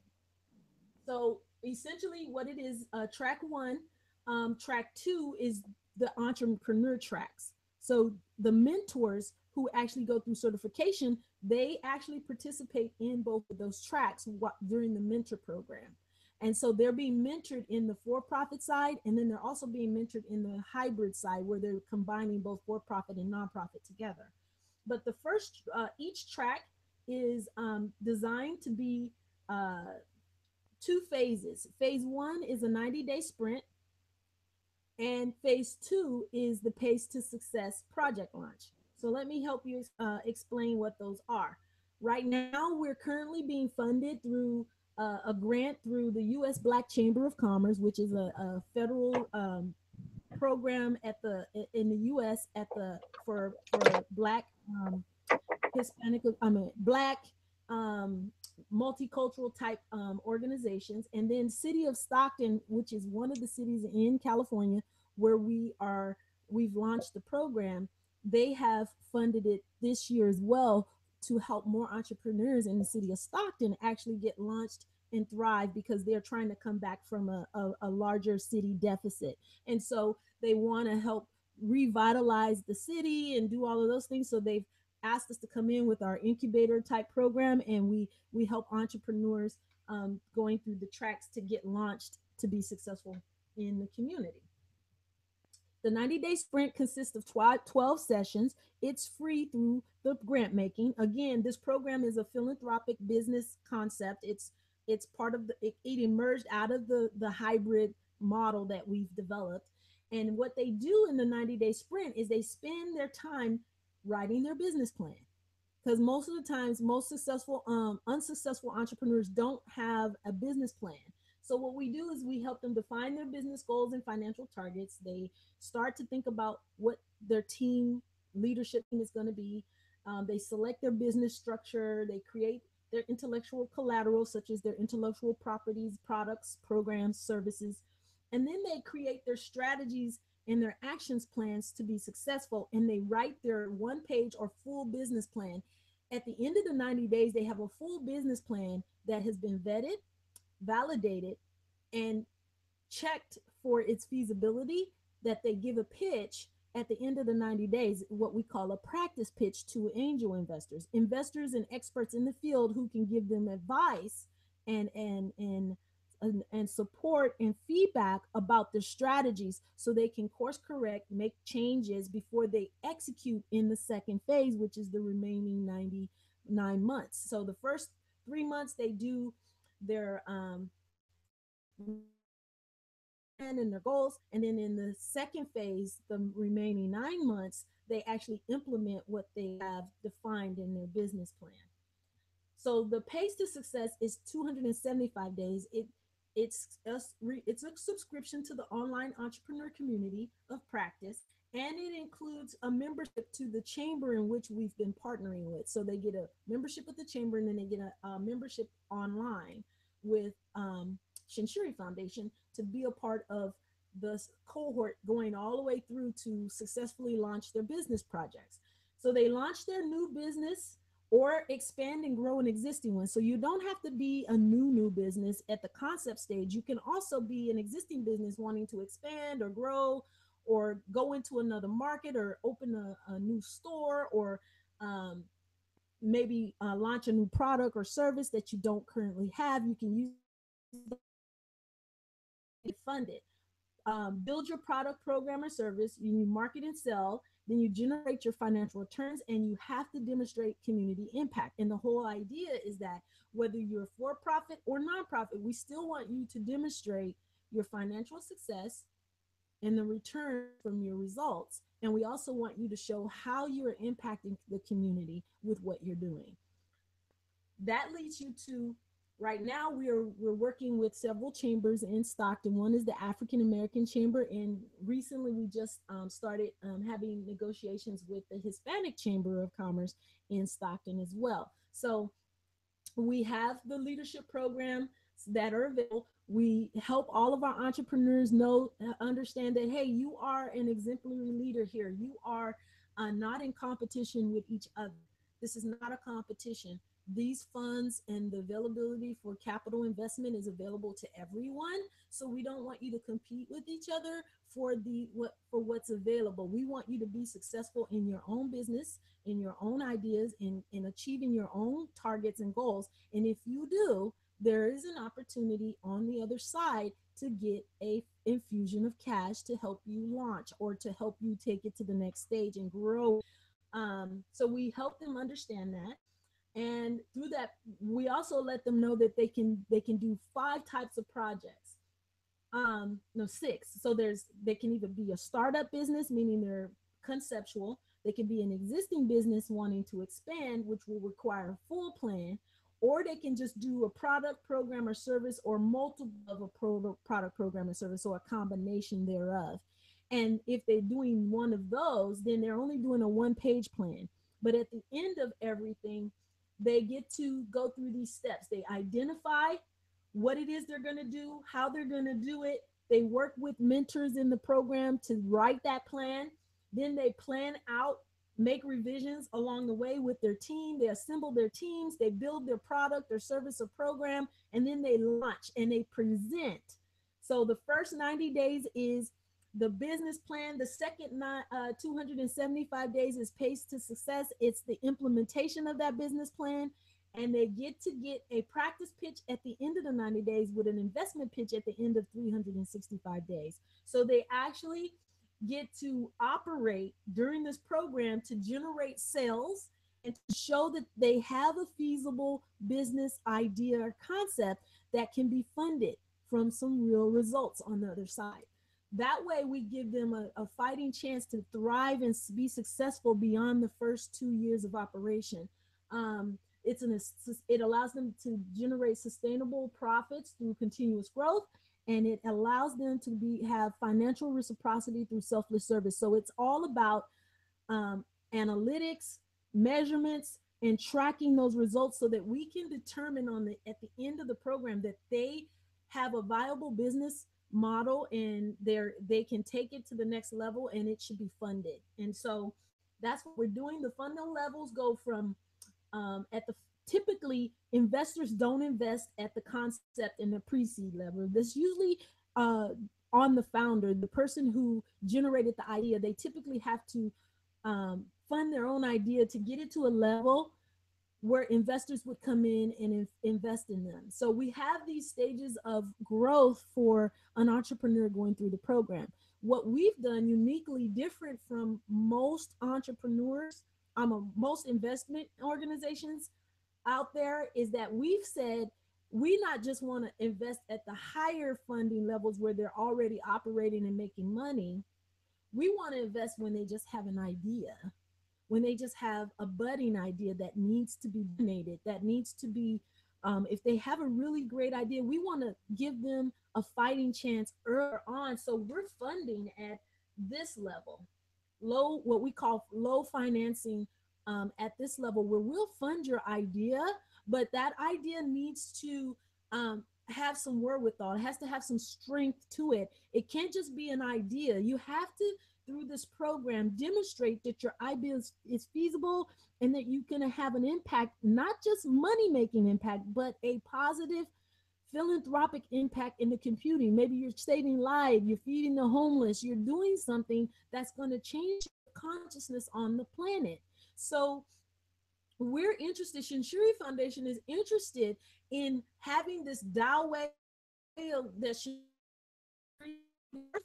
through real business, through the things that we do every day. And so we want you to come with your ideas. We want you to come with even if it's at a neophyte stage, you don't even understand how you're going to do it. We want you to come to this program and have it emerge from this program and then get funded by working with mentors and being with us. And so there's typically, as I was saying, most investors, especially the for-profit ones, they're going to want to come in when you're already kind of successful and they can see that they're going to make a lot of money out of it. But SHINSHUR Foundation is a little bit different. That sets us apart from the venture capitalists that are out there, and we actually call ourselves benevolent VC. So we're interested in giving you capital when you're at a younger stage, one, and two, that you're going to have a huge impact because of what you're trying to do. And so that goes in, we bring other investors to the table, so we're not the only one, because we may not invest in some ideas if they're not going to have a conscious-based philanthropic perspective to it. So SHINSHUR has already created a line of demarcation of what it's going to invest in. So it's saying we want to raise consciousness. We want to do more in elevating consciousness. We want to do more in elevating and changing the human condition as well. And because of that, we want to invest in these type, but we're going to bring more people to the table who may want to invest in more profit-making ideas, and that's perfectly okay. But this is what we're looking for. So if you don't meet those minimum required criteria for us in terms of a conscious human philanthropic perspective, then we have other angel investors at the table that would invest in you just for profit-making reasons.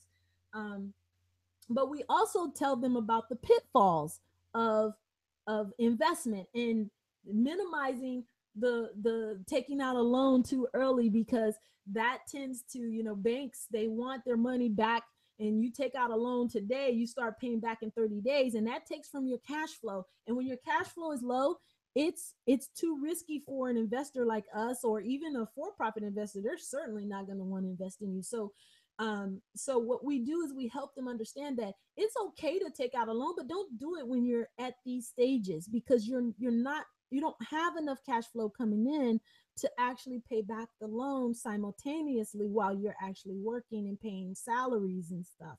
So we help them understand that. And then we say, now at the higher levels, it's okay. You can, you know, if you have cash flow and you have a great team with you and you got a good thing going, this is when banks really want to lend to you anyway, because this is when they know that they can actually get paid back.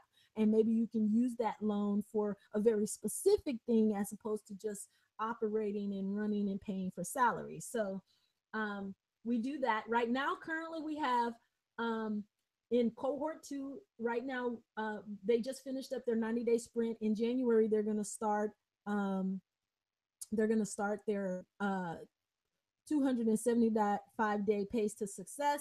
We have about 8 in track 1, and we have 15 in track 2. Not all of them actually made it through to the practice pitch. So those who couldn't make it, we give them another chance in the next orientation to try it again, to get it to the level where they need it to be so that they can move forward into phase 2. So it's a check and balance also to make sure that they are in a feasible space to actually move into the next phase to execute. Because once you finish the 90-day sprint, the whole idea is for you to execute that business plan to show some real tangible results. And you only have a year to do it. So if you don't succeed in the first year, we say, hey, it's okay. This is a free program that's being funded through grants. So all you have to do is try it again. We're not turning you away. We're just saying you're not ready right now. So let's get you ready. If you need to go through another time, it's okay. It's just like when you're in school and you don't pass that test, and the teacher says, oh, it's okay, we're gonna give you another one down the road. We're gonna try it one more time, but don't be discouraged. Keep going at it. And so typically what happens in the investment pitch, they have to do a business bio, they have to do a business plan, either one page or a full plan, depending on what type of project they're doing. And then they have to do their pitch deck, and they have 10 minutes to pitch. They get 10 minutes question and answers from the investment panel, and then they get feedback on what they like, what the investment panel saw that was really intriguing, where they need to make some changes. And this is a practice pitch. It's not designed to be the actual investment because it's only the first 90 days into the program. And right now, here are some of our strategic partners. And we are planning these other chambers right now. And here are our current sponsors, in addition to SHINSHUR Foundation. SHINSHUR also supports financially this project as well. And we put money in as well as a sponsor. But we also are looking at US Bank and planned Echo Greening, which is an international fellowship venture capital firm that actually invests in hybrid social projects like what we do here at SHINSHUR Foundation. So that's questions. Again, I just want to reiterate that everything we do is connected to my Tao, my way, this whole raising consciousness, opening people up to get aligned. And we want to do it not just on the personal level, but on a business and societal level as well. And that's how you change things. That's how you know, that is how you change things. You know, you're not going to do it through protest and anger and everything's wrong. But if things are wrong, find a way of making it right. And I love the idea, you know, slow me up. I think I love it too. Yeah, I know. I love it too. I love it too. You've come so far since I last spoke to you, SHINSHUR. You're going through the roof. Yeah, it's fantastic. Spirits lit you on fire, and you're on fire now for people. Fantastic. Really excited about this. It looks like it's going to really help an awful lot of people, because that is from the beginning part. That is where people have the most worry about things. It's like, nobody's got any faith in me. Nobody's going to invest in me. Nobody's going to do any of this. And because your primary goal is the raising of consciousness, it's all getting opened up. Fantastic.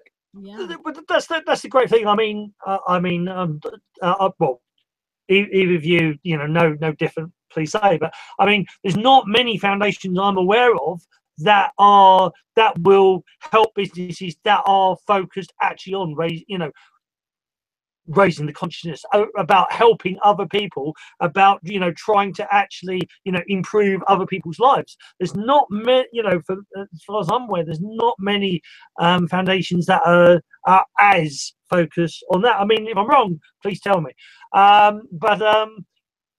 It's I think it's awesome. I think it's great. I mean, I'd love eventually to be a mentor, but I definitely am up for Fast Track 2 as well.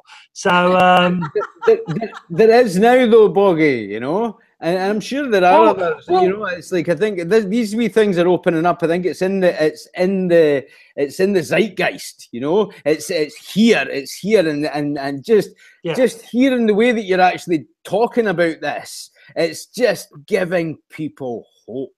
And it's not nonsense. It's not just go off and do this, do that. You watch Dragon's Den, and you think, how did you even get to that stage, to help? But this is like with a real social and spiritual conscious expansion that's just really good. I'm so excited for you, SHINSHUR. I'm so excited for the project, but I'm so excited for everybody else that gets involved in it as well. So and this is what you were talking about I think it was 6 years ago when you interviewed me. It was all an idea. This was all in my head then, but you told me about it. I told you all about it, but I didn't go to this level of detail. No. Over the last 7 years, and I've been hard at work for our planetary shift. I've been hard at work. You've done really well. And I just want to love on everybody unconditionally. Yeah. Do you remember you did the cleanse, SHINSHUR? Yeah. Remember you did you were doing the shots of the cayenne. Do you remember? I still do those cayenne shots too, boy. Yeah, brilliant. I still do them. Yeah. No, it's really good, because I remember you speaking about it, and you spoke about, and I think that's another thing as well. It's good because I don't think we've spoken in 7 years. We've both been busy doing our thing anyway, what we've been talking about. And from seeing it from that seed of your idea and your passion and what you wanted to achieve then, and this is it coming into manifestation, and the steps to it are being articulated so succinctly, so clearly, you know, and it's wonderful. That's what people need. You know, they need a clear, just to go, well, actually, that's a bit of clarity for me, and I've got somewhere that I can go and something that I can do. I remember you talking about it. I was really excited then for it, you know, but this is the manifestation of it, you know, so this is the opening of everything, you know, so exciting. I'm excited for you. Yeah, it's fantastic. It in, the echelons of heaven is opening up. Yeah, exactly. It's getting manifest through all the light workers that are opening up. But I'm so pleased for you, so proud of you, so happy for you that it's come to this stage, you know. So yeah, exciting stuff. Yeah. Well, I mean, I've definitely already in the head. I've already got this idea of. I mean, obviously, this becomes a part two. The part two is an audio podcast anyway, but I'm actually already thinking, this is important enough to actually make an edited version of just this, and then pump that, you know, with your permission, pump that out there to all the different. I'm known for spreading stuff all over groups and whatnot. I'm pretty much. It's a very clear presentation. Yeah. Excellent. Yeah. And we've all got these wonderful little third lines, all our names, all at the bottom. So it looks really professional, really cool as well. and then of course Robbie has to be different to be green. I mean, if they had a purple one with black spots, that would have my name on it. But I have to settle with blue, I'm afraid. But no, it's I think this is. I mean, I'm so glad that Robbie. Because it was Robbie that told me about you, and it was, you know, through, you know, then I messaged you, and it's really interesting because there's been one of our past guests, Anne Jersh, which I think the other two definitely know, and she did a reading, and that reading was, oh, you know, this certain organisation's going to come up and it will be able to help you, and I'm going, like, yeah, okay. Can't see it, but okay. And it's like, hello. Okay. So yes, it's all yes, we will definitely be talking in multiple ways. So we can integrate. You guys are doing it out ubiquitously. Like, this could be like a ongoing thing, like, and it could get to many people around the world what you're doing. Like, I would like, even if you turn this into a business concept where you're doing and helping people from a philanthropic perspective, and then have some subsidies, like grants from different foundations that support you making and sustaining it, to hire more people, get more interviews, do more. This is a budding business idea, actually. Well, this is just one. Like yourself, I mean, I'm actually a medic. I'm trained in Daoism. I'm trained as a barefoot doctor, which uses Chinese medicine, reflexology, acupressure, shiatsu, different forms of Reiki, so traditional Reiki, all the way to SHINSHUR, which is a Chinese version, predates Reiki. But then a barefoot doctor also, so you've got the healing side, so I do the massage healing side, but then I also am 30 years experience of Qigong, teaching different energy exercises. And Qigongs are like apps. So if you've got a headache, I've got Qigong for that. If you want to improve your sporting capability, I've got Qigong for that. We've done Qigong in the past for businesses to improve productivity and reduce absenteeism. But remember the idea that you had at one point as well, when you were talking about the bus, Boggie. You were talking taking it on the road, and maybe doing Route 66, you know, doing the 50 states, you know, or maybe, you know, because there are different places that are opening up in their consciousness. But I think America is definitely a hotbed of people that are, you know, at the different levels that are. It's like there is a flowering that's happening there. They're open to it. Do you know what I mean? And there are many that aren't. I think there is a lot of antagonism that's there as well. But it's a burgeoning, opening consciousness that is in the main expectant of good things, because there's such hard things that are happening. Whenever there is that kind of manure, you know, the growth of the seeds are sprout, you know, and all the good stuff comes up as well, you know. So yeah, it's like the fantastic things that happen within the chaos, the beautiful things arise, like SHINSHUR, like, you know, the philanthropic things, the beautiful spiritual things that come out of what seems like a hard time, but is actually the beginnings of an expansion. And I can see your bus going right across America, you know. I can see that. I have to tell you, we'll do this for me and SHINSHUR will have a talk about the word. Well, most people know the word dojo, but in Chinese it's kun, and it's basically a training hall.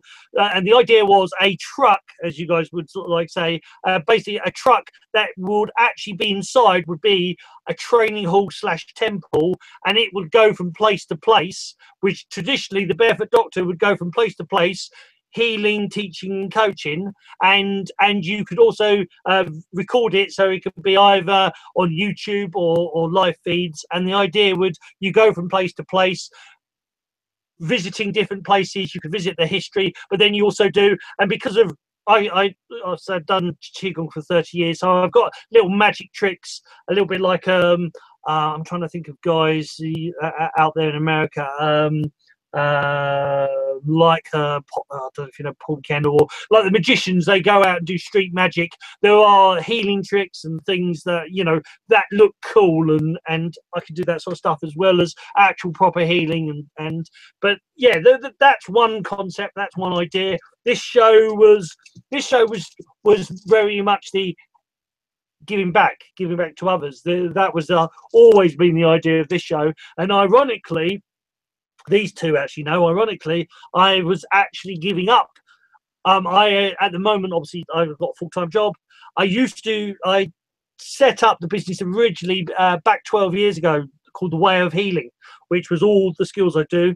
But at the time, England was in recession, and it was a real hard time. And it got to a point where me and my partner split up. I no longer had the backing like I did, so I had to choose. So I went back into work, into first chefing and then security. It's always been in the background, and the irony is, I mean, I think I've said it, I know I said to Robbie and Marilyn, I still do online teaching, and I've got more students in the States and Canada than I do in England. Which I've always maybe it's the English accent that I supposedly have. I don't know, but it's I mean, obviously it's the great passion, and I know a lot of them, or when Americans do, or when people do get into the spiritual line, they do get very passionate, and I am very passionate about what I do. So yes, but anyway, enough about me. Let's wrap this up because we're coming up to the second hour. So does anybody have any final questions for SHINSHUR? Well, it's not so much a question, but it's just, you know, a couple of things. And number one, it sounds amazing, and I totally love that concept, because I spent a couple of years doing the, you know, pitching and presenting and mentoring of businesses for a company here called Telefonica and Wayra, where, you know, they would go through a similar process. A lot of them were just starting out with an idea but had no idea how to articulate it. So that is fantastic. But one of the things that has made me go, wow, this is amazing. I had a new client this week who, funnily enough, is out in America, because like yourself, Paul, a lot of my clients for, you know, America, Australia, etc. And we were just doing a reading like angel tarot stuff, but we then got talking, and because she said she feels re-inspired and she's got this idea. She's 80 years old. She's just starting out on her journey to entrepreneurship, and I had said to myself, I will do whatever I can to help you, and I'm gonna see if I can, you know. So I've sent her details out. There's like a company called Growing Bolder, who showcase older people. There's a guy called Gary Vaynerchuk who's always talking about 40 years old. I'm like, dude, check this woman out. But I was thinking, I also want something else like what I did for Wayra and Telefonica, but something more local for her. So just listening to you speaking, I'm like, oh my God, she would love this, and it would be perfect. And so very fortuitous that, you know, we have this conversation, because I'll send her the link to this interview. And I really, really hope that she gets in touch and can take it forwards, because and if you listen, and it's very philanthropic, she wants to make a difference in schools, because a bit like Boggie, she's got magical techniques that can take even failing students and bring them up to a level. And she said she wants to build an app, which again at 80, I'm like, you want to build an app? So, Fantastic. you know, this whole conversation has been, as usual, very synchronistic and synchronicity. So, you know, Constance, if you are watching this is another one for you to check out. So thank you all for an always enlightening conversation. Yeah.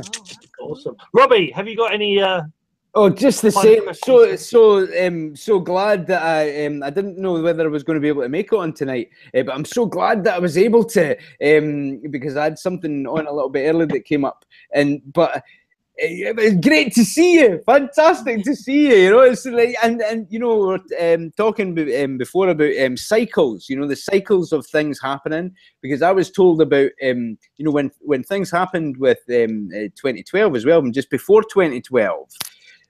They were talking about the initial cycle of expansion of consciousness. And this has been, I think this will be I think it's next year, it'll be 7 years since you interviewed me about the book. It's been 7 years, that 7 year cycle, everything has germinated and been nurtured and has grown, and now you're at this stage, which is a wonderful stage. It's just a great stage. It's the manifestation, the materialization of your vision that you told me about 7 years ago, you know, and it's very clear and it's very helpful and it's very hopeful and it's such wonderful, inspirational stuff that I'm really pleased, really happy for you, really happy for everybody that's involved in this, because I know that you're authentic, you know. And I know that's the power. It's the power of love. It's unconditional love, and it will just keep growing. I know that it will just keep growing, you know, because I know that you're a light worker, you're a server, you're here to expand, and you're going to keep doing that, you know. So really, really excited about tonight. Really excited about this 80-year-old as well with the app. How excited, brilliant! Really excited to see the thought of Boggie going across the Midwest or going across Route 66, you know. I've got to say, Robbie, you know, we obviously, you know, another Scottish legend, old Billy Connolly. I do have the idea of the Harley Davidson. Oh, Harley Davidson. Yeah. Fantastic. Be on a fat boy. And all of this is getting manifested through love, through integrity, through the passion of the pure, you know. And that's just the power of, from that point, because I remember there was a great interview we did, like an hour. I condensed it into 15 minutes so that it was more bite-sized in the point of the book. But it was really, really important. I felt. You mean the book that you hadn't actually written yet, but you pretty much spilled the beans of it all the way through the show? No, this was the Clarion Call, my initial book 7 years ago, Right. Boggie. I'll show you the interview that I did with SHINSHUR 7 years ago, you know. Cool. But I remember the energy, and it was something that was just pure potential waiting to happen. Do you know what I mean? Of your energy just expanding, and it has done, and so has the energy. That was before anybody knew about the book as well, you know. And that's, I'm 4 books down now as well. There's somebody in the Midwest that's teaching the 4 books, my 4 books. I'll maybe speak to you about that as well, actually, because somebody's been doing that for 2 years. They've been teaching a 16-week course of all my 4 books. And I've never even contacted them. That's not with any input or with any, I don't get any financial remuneration or anything like that. But I know that they're making money, and I know that they're making quite a bit of money. I've just let it run because it's for expansion of consciousness, you know. But that may be a model for the next wave of teaching, because I remember when I spoke to you, you wanted to teach it as part of the curriculum. I remember Yes, so your books I've read, I've started reading the ones you sent to me, and I feel like into visual, audio, visual presentations and have an online course, and you can start to make money from it too. So even though this person might be making money from it, that's okay. I didn't mind. I saw it as a test anyway, you know, to test how well it would go. It's been going for 2 years. It's a 16-week course, you know. But I've also got the group in New York City, SHINSHUR, and there's nearly 800 members now. Maybe about 20, 30 of them meet up in Central Park. That's still going, you know. Let me say this for you. You can, off of the efforts of what they've been doing, bring all of them together back to you. Yeah. So let them be there. What you can do is start providing even more enhanced things that now they're going to want to buy that stuff from you because it complements what they're already doing. So I just let it. I've not even spoken to the woman yet, but I know that she's been doing the course for 2 years. And the meetups in New York City, they're free as well. That's just non-profit, you know. So none of that has been anything that I've never looked at it really. I never started this to make any money. Do you know what I mean? It's about raising the consciousness. But with your model, and with the model of you know, for-profit, non-profit, to be able to reach the goals of the expansion of that information for people, maybe that's a route that I'll speak to you about it anyway. But I'm just excited, you know, because it's like the culmination of stage 1. It's like Ascension stage 1 is complete. Stage 2 ready to take off. Stage 3 Great to have you on. Yeah. Stage 3, here comes Boggie and Robbie. and Queen Synchronicity over there. Don't think you're left out of the picture. 35. 35. It was quite funny. She Marilyn did a live feed, and all I put was Agent 35, and she goes, it's Boggie. Who's there? That's my name, Agent 35. So, but thank you for coming on. It's great to see you. Great to see you. Great to see that things are thriving and things are moving forward. You know, it's an exciting time. A really exciting time, and nice to see you as well, Marilyn, as always. You know, absolutely. And always a pleasure to see you, Robbie. I mean, you're always Boggie, although I might start calling you Boogie from now on. You can. You start calling me Boogie. You and I are going to have a lightsaber duel. I've already got yours, so it'll be all good. So let's wrap this show up and then we can off air. So I mean, Shuri, I mean, it's been an honour, a pleasure. I've really loved this show. You and I are definitely speaking yes. That's the simple answer. Is that you and I definitely need to speak about many things, and we'll go from there. So I hope you enjoyed the show as much as we have. We have drifted off with Shuri, actually. Firstly, Shuri, is there anything else you'd like to say before we wrap up? I would say stay super conscious and love unconditionally. I like that indeed. Indeed, that is a very good ending quote. So I think I will end it there. So I hope you enjoyed it. Next week we have Robbie. Next week we have your friend. Next week, of course, we Tonya Rivera, the lady that runs the New York City group, and that has meetups in Central Park and in her house in New York City as well. They've been doing that it's since the book came out, so it'll be 7 years in March, April, since they started. You know, so there's nearly 800 members in the group, but there's a base core of them, about 20, 30 people, you know, that meet up every now and again in Central Park. But she's a sound healer. She's a wonderful, wonderful girl. She goes around the world in Bali. She goes to she's been in the Middle East. She teaches the clarion call and Merkaba and the healing book and the Galactic Council books, as well as our sound baths, beautiful, spiritual, amazing stuff. Yeah, so wonderful, wonderful. Mama T. Sorry, you go first. Sorry, Mama T they call her, but Tonya Rivera, and she's wonderful. So I'll look forward to that next week as well. Yeah, she will also be doing a sound bath meditation. She's going to, so you know, wonderful. Not as good as her ones, but yeah, yes, she will be doing a meditation on the show next week. So that will be really cool. That will be not the first, but it will definitely be the first this year. I think we did a couple last year. So yeah, so she is next week.